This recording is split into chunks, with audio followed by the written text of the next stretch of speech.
Bonjour, dans cette vidéo, je vais te montrer comment étudier la fonction racine carrée. Alors, je t'ai écrit la fonction sur le tableau derrière moi. Elle est définie par f de x est égal à racine carrée de x. Nous allons étudier cette fonction. Il s'agit d'une fonction de référence sur l'intervalle qui va de 0 jusqu'à 100. Dans un premier temps, nous compléterons le tableau de valeurs de cette fonction.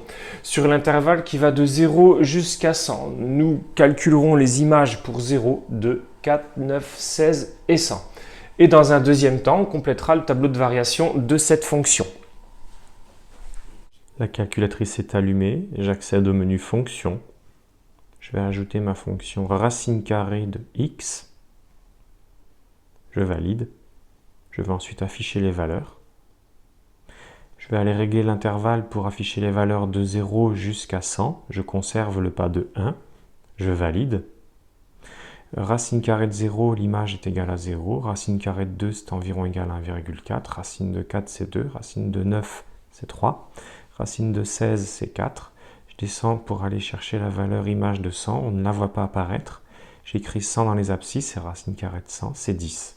Je remonte pour afficher le graphique.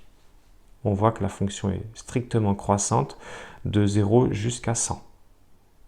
Voilà, nous venons de tracer cette courbe sur la calculatrice Numworks. Je t'ai complété en vert les différentes images obtenues dans notre tableau de valeurs. On voit que la racine carrée de 0 est égale à 0, la racine carrée de 2 est environ égale à 1,4, racine carrée de 4 c'est 2, racine carrée de 9 c'est 3, racine carrée de 16 c'est 4 et racine carrée de 100 c'est 10. Je t'ai également complété dans le tableau de variation le sens de variation de cette fonction. On voit qu'elle est strictement croissante sur l'intervalle qui va de 0 jusqu'à 100.